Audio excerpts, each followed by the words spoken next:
Πάμε τώρα μετά από αυτό το πολύ ενδιαφέρον θέμα που είδαμε. Μπορείτε να διαβάσετε πολλά και ενδιαφέροντα θέματα στο vita.gr παρόμοια με αυτό που είδατε. Θέλω να ρωτήσω την Αθηναίδα αν είναι ένας άνθρωπος της πρόληψης. Είσαι γενικός της πρόληψης ή. Μισό είμαι. Α, τι σημαίνει αυτό? Μισό είμαι. Δηλαδή, εντάξει, ξέρω τι πρέπει να κάνω, προσπαθώ να το κάνω τακτικά, αλλά εντάξει, να πω τώρα ότι είμαι ρολόι και ότι πρέπει να βρίσκω ένα διάστημα. Τα βασικά όμως δεν τα κάνεις, τα βασικά τα κάνω. Pap test και τα λοιπά. Αλλά πρέπει να βρίσκω πάντα ένα διάστημα όπου θα είμαι ψυχικά ήσυχη, γιατί ξέρω ότι το άγχος που θα έχω μέχρι να βρουν τα αποτελέσματα δεν είναι εύκολα διαχειρίσιμο. Τώρα του χτύπησε στο σημείο ακριβώς για το οποίο τον καλέσαμε εδώ σήμερα. Ναι. Κύριε Γάκη, καλώς ήρθατε καταρχάς.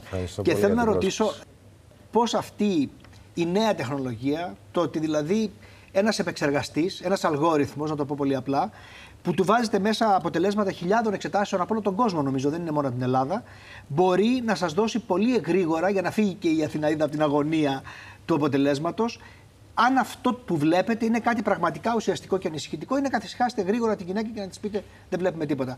Και όλο αυτό είναι η τεχνητή νοημοσύνη ουσιαστικά, την οποία ουσιαστικά αρχίζουμε να τη ζούμε στην πράξη σιγά σιγά. Το μεγάλο ερώτημα σε τέτοιες κουβέντες είναι, εγώ πιστεύω, άλλο. Αν εμείς θα ακολουθήσουμε την επιστήμη, γιατί μόνο το 30% φανταστείτε των γιατρών συμβουλεύονται τη τεχνητή νοημοσύνη, που είναι μικρό ποσοστό σχετικά. Ναι, είμαστε όμως ακόμα στην αρχή.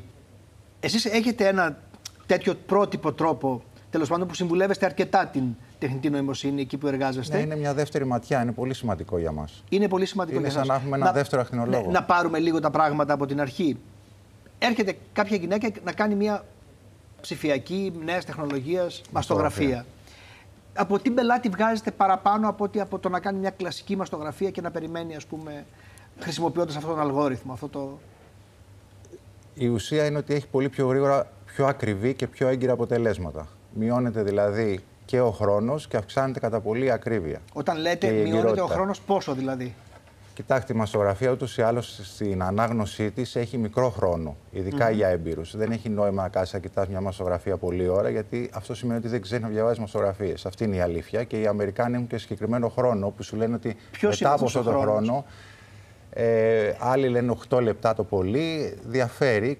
Αμέσως οι εικόνες στέλνονται στον επεξεργαστή που έχει ένα τεράστιο όγκο δεδομένων από χιλιάδες ασθενείς και έχει φτιάξει μοντέλα, πρότυπα παθολογικής και φυσιολογικής μαστογραφίας με όλο το φάσμα.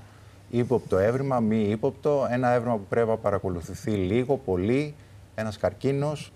Οπότε έχουμε γρήγορα μια πρώτη άποψη. Την άποψη του υπολογιστή, να το πω πολύ απλά. Ναι, που είναι πολύ σημαντικό. Μπορεί να δει λεπτομέρειες που σε βιασύνη ή σε σχετική απειρία να χάνονταν. Από έναν ειδικό, Ακόμα και εμείς αισθανόμαστε πολύ μεγαλύτερη ασφάλεια όταν βλέπουμε τη μαστογραφία και ταυτόχρονα βλέπουμε ότι συμφωνούμε. Είναι σαν να έχουμε έναν δεύτερο ακτινολόγο μαζί μας στον ίδιο χώρο. Εντάξει, ούτε καν μακριά. Φαντάζομαι ότι οι άνθρωποι έχουν και κακές μέρες, έτσι δεν είναι? Που κάτι μπορεί να σας ξεφύγει. Όλοι κάνουμε ανθρώπινα λάθη. Ακόμα και κάποιος να μπει εκείνη την ώρα, να σε ενοχλήσει, δηλαδή ανθρώπινα. Εγώ σκέφτομαι ότι αυτό γλιτώνει μια γυναίκα ή οποιονδήποτε κάνει εξετάσεις στις μέρες μας από το να ζητήσει και μια δεύτερη και τρίτη γνώμη. Από τη στιγμή που έχεις αυτόν τον όγκο δεδομένων και έχεις και έναν άνθρωπο έμπειρο δίπλα να διαβάσει και να συνδυάσει αυτά, ίσως γλιτώνεις και χρόνο. Από ό,τι κατάλαβα όμως, η δεύτερη γνώμη είναι όταν τα πράγματα δεν είναι καλά. Όχι, νομίζω ότι ένας έμπειρος γιατρός στη μαστογραφία δεν θα την πάει πουθενά. Ξέρει να κρίνει. Το λέω πολύ. Έτσι είναι και στην πραγματικότητα και στην πράξη. Κανείς δεν την παίρνει τη μαστογραφία, την πάει αλλού. Φανταστείτε ότι οι ακτινολόγοι που ασχολούνται με το μαστό βλέπουν 60-70 μαστογραφίες τη μέρα. Δηλαδή, φανταστείτε όγκο πληροφορίας που έχουν όλα αυτά τα χρόνια. Άρα δεν νομίζω. Απλώς τώρα εμείς δεν πάμε να βρούμε τον καρκίνο μόνο. Πάμε να βρούμε πράγματα που τώρα πάνε να αρχίσουν. Δηλαδή, παίζουμε με βλάβες χιλιοστούπια. Δηλαδή, δεν θέλουμε να μειώσουμε μόνο τη θνησιμότητα, θέλουμε να μειώσουμε και την ταλαιπωρία.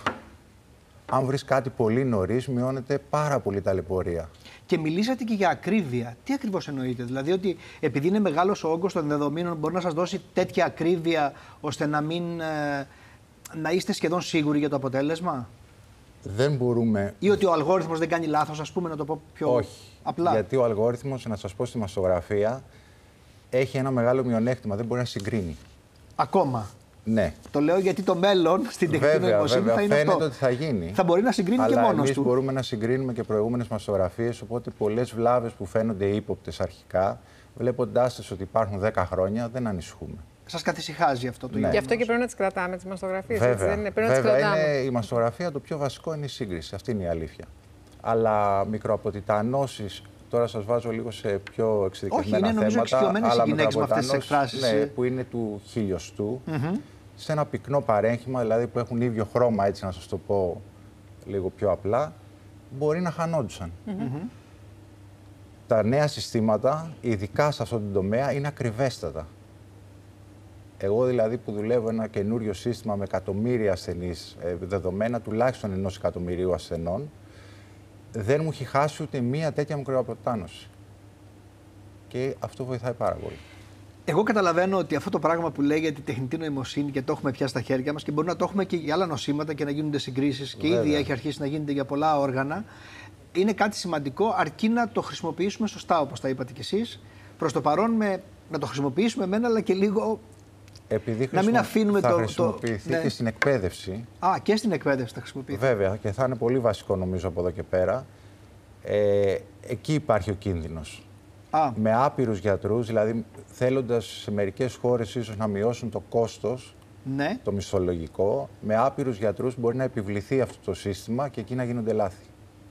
Νομίζω ότι θέλει έμπειρους γιατρούς τώρα. Τώρα δημοσιογραφικά μου ανοίγει τεράστιο κεφάλαιο και πρέπει να κλείσω την εκπομπή. Το αν θα υπάρχουν ακτινολόγοι στο μέλλον και τέτοια. Αυτό σκέφτομαι και εγώ. Αυτό σκεφτόμουν και εγώ και το θέτει εξαιρετικά η Αθηναής. Δηλαδή, ένα από τα μεγαλύτερα προβλήματα είναι ποιοι θα είναι αυτοί οι άνθρωποι που θα διαβάζουν όλη αυτή την πληροφορία ή που θα μπορούν να τη μεταφράσουν και να την επεξεργαστούν. Εγώ σας είπα, το μεγάλο ερώτημα δεν είναι αν θα χάσουν οι ακτινολόγοι τη δουλειά τους. Το μεγάλο ερώτημα είναι ποιοι θα ακολουθήσουν αυτή. Νομίζω το είπατε ξεκάθαρα από την αρχή. Αυτό είναι.